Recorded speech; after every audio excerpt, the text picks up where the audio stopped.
Il existe une raison précise pour laquelle tu préfères l'agitation en permanence. L'instabilité ne te bloque pas seulement, elle te protège d'une chose que ton cerveau déteste plus que l'échec, la vérité. Tu changes souvent de direction.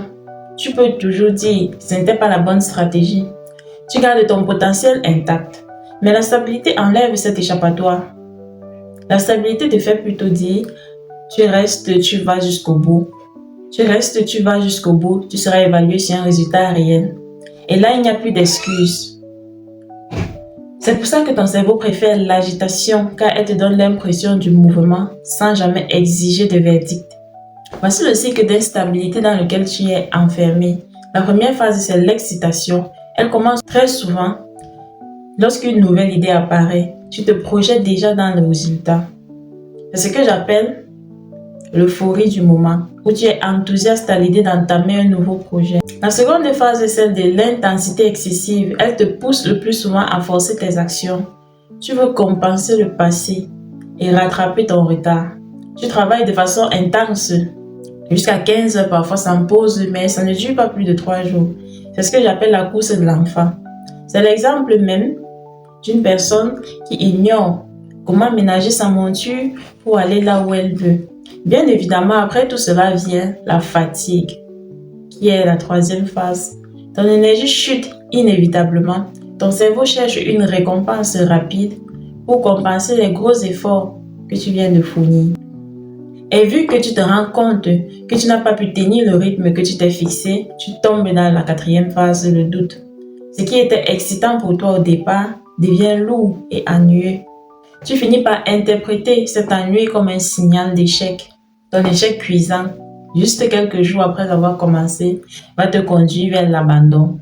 L'abandon que je considère ici comme la cinquième phase. Quand tu arrives à ce niveau, il est difficile, voire impossible de te relever. Pour tromper ton cerveau, tu changes de projet, tu pivotes, tu recommences ailleurs. Là où c'est à nouveau excitant pour toi.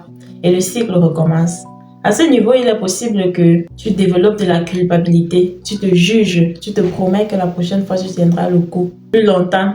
Malheureusement, tout mon fond ne t'apporterait rien de bon, sinon t'enfoncer davantage. L'instabilité, c'est comme vouloir faire bouillir de l'eau, mais éteindre le feu sur la casserole toutes les minutes. Tu conviens ici avec moi que ce n'est pas l'eau le problème, mais les interruptions répétitives. Pour déconstruire ce cycle infernal, je te propose 3 piliers sur lesquels tu peux t'appuyer facilement. Commençons par la loi de la répétition plate. La richesse ne récompense pas l'intensité, elle récompense la répétition. La répétition plate bat l'intensité explosive. Les individus stables font la même chose encore et encore. C'est monotone, je sais. C'est invisible et c'est pour ça que la majorité échoue, car elle veut une preuve immédiate.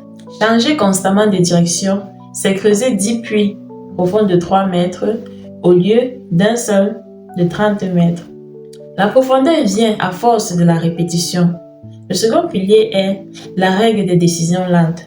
Le sabotage numéro 1 que tu peux faire envers toi-même, c'est de décider trop vite sous le coup de l'émotion ou de la fatigue. Si tu ressens l'envie d'abandonner, attends 48 heures et repose-toi la question. Fais de même si tu veux changer de direction de façon radicale. La plupart des décisions destructrices sont prises dans un pic émotionnel, généralement la colère. Pour finir, ton socle énergétique est capital. Ton système nerveux est le pilier invisible. Si ton énergie est instable, c'est-à-dire le sommeil variable, trouble, téléphone au réveil, pic de dopamine constant, ta vie sera instable. La stabilité que tu recherches n'est pas seulement mentale, elle est aussi biologique. Je peux la résumer ainsi. Énergie stable, décision lente, action constante, accumulation vont te conduire à la richesse.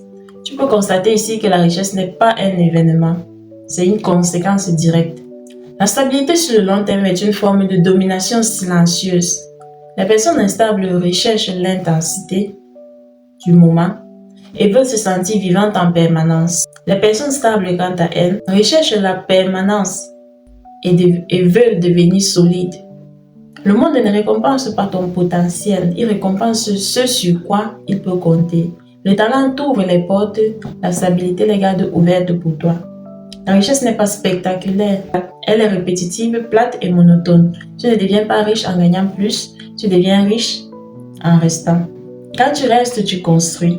Quand tu construis, tu accumules. Et quand tu accumules, le monde commence à te respecter pour ta stabilité. On est ensemble.